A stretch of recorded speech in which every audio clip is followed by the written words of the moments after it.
Черный Rolls-Royce, забираю джекпот. Со мной, baby, мама, на нее потрачу все. Сделал новый мув, я заберу топ. Kasus ini bermula dari Lembaga Anti Korupsi Inggris, Serious Fraud Office atau SFO, yang melakukan investigasi sejak beberapa tahun atas laporan dugaan suap yang dilakukan perusahaan raksasa penyedia mesin pesawat Rolls-Royce. Seperti yang kita ketahui, kebanyakan masyarakat awam mengenal nama Rolls-Royce melalui mobil-mobil mewah yang mereka produksi. Namun ternyata Rolls-Royce mempunyai entitas bisnis lain selain memproduksi mobil-mobil mewah, yaitu juga memproduksi mesin jet. Ternyata Rolls-Royce kerap melakukan suap untuk memudahkan masuknya bahan-bahan atau produk mereka ke beberapa negara, terutama negara yang memiliki bisnis aviasi, di antaranya Rusia, Inggris, Tiongkok, Brazil, dan tidak terkecuali Indonesia. Uniknya, akibat terlalu seringnya melakukan aksi suap tersebut, Rolls-Royce tidak melulu harus mendapatkan ganjaran penjara apabila terbukti melakukan suap. Namun mereka diperbolehkan untuk hanya membayar denda yang cukup besar kepada pemerintah di negara-negara tertentu. Pada kasus di Indonesia, Rolls-Royce melakukan aksi suap tersebut yang ditujukan kepada individu, bukan pemerintah, yang pada akhirnya menjadi kasus korupsi lintas dunia pertama Indonesia yang diungkap oleh KPK.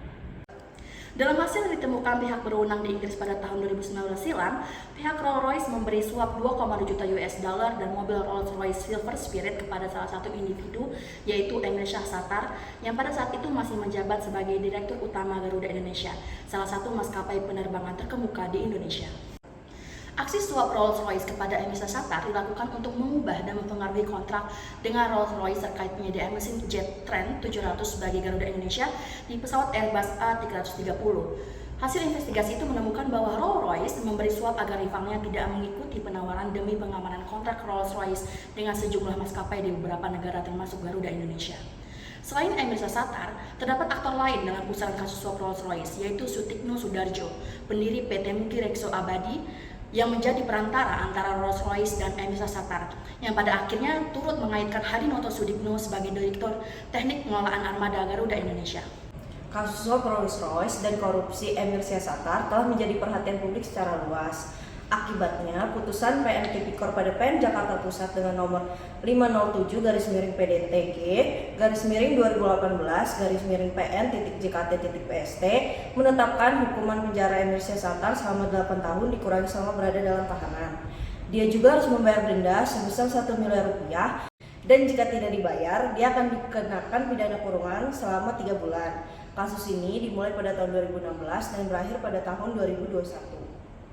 Selain itu, Emir Syahsatar juga dibebankan untuk membayar uang pengganti sebesar 22,38 miliar rupiah dengan ketentuan bahwa jika dia tidak membayar dalam waktu 1 bulan sejak putusan pengadilan, asetnya akan disita dan dilelang untuk menutupi uang pengganti tersebut. Jika asetnya tidak cukup untuk menutupi uang pengganti, Emir Syahsatar akan dipidana penjara selama 2 tahun yang selanjutnya Majelis Hakim Pengadilan Negeri Tipikor memberikan vonis 6 tahun penjara dan denda sebesar 1 miliar rupiah subsidiar dengan 3 bulan penjara kepada Sutikno Sudarjo dan Hadinoto Sudikno. Pelanggaran hukum yang didakwa untuk Emir Syahsatar dan Sutikno Sudarjo diantaranya yang pertama pasal 3 dan pasal 4 Undang-Undang Republik Indonesia nomor 8 tahun 2010 tentang pencegahan dan pemberantasan tindak pidana pencucian uang. Yang kedua yaitu pasal 55 ayat 1 KUHP, di mana ini merupakan adanya keterkaitan untuk menghasut atau mengajak melakukan tindak korupsi. Berikut juga Hadinoto Sudikno yang terjerat pasal 55 ayat ke-1 dan juga pasal 64 ayat 1, di mana terdapat pasal 12 juga huruf A atau huruf B dan pasal 11 Undang-Undang Nomor 31 Tahun 1999 tentang pemberantasan tindak pidana korupsi sebagaimana telah diubah dengan Undang-Undang RI Nomor 20 Tahun 2001. Namun, pada bulan Februari, Garuda dan Rolls-Royce mencapai kesepakatan perdata melalui mediasi. Pernyataan tersebut disampaikan oleh Garuda lewat surat yang dipublikasikan Keterbukaan Informasi BIE pada 16 Agustus 2021. Jadi fenomena globalisasi ini sangat berdampak bagi peningkatan kasus korupsi di Indonesia. Kenapa bisa demikian? Karena kasus korupsi itu didasari oleh adanya perkembangan bidang teknologi dan informasi dan juga komunikasi. Kasus kecurangan yang kami angkat ini atau kasus korupsi yang kami angkat adalah kasus korupsi dari PT Garuda dan juga otomobil, di mana direktur dari PT Garuda ini disuap oleh direktur dari otomobil yang bernama Rolls-Royce. Kasus ini bagian dari kejahatan transnasional dan juga kejahatan cyber antara Rolls-Royce dengan Direktur PT Garuda. Penyuapan yang terjadi antara Direktur PT Garuda dan juga Direktur Otomobil tersebut dikategorikan menjadi dua kategori. Yang pertama yaitu penyuapan langsung dan penyuapan tidak langsung, dimana kalau penyuapan langsung itu diantaranya dia menjanjikan, memberikan, dan juga menguntungkan bagi salah satu pihak, sedangkan kategori tidak langsung itu hanya menerima dan meminta. Kemudian selain Direktur PT Garuda, Direktur Otomobil juga bertanggung jawab terhadap kasus penyuapan yang terjadi antara perusahaan dan pejabat publik ini sendiri.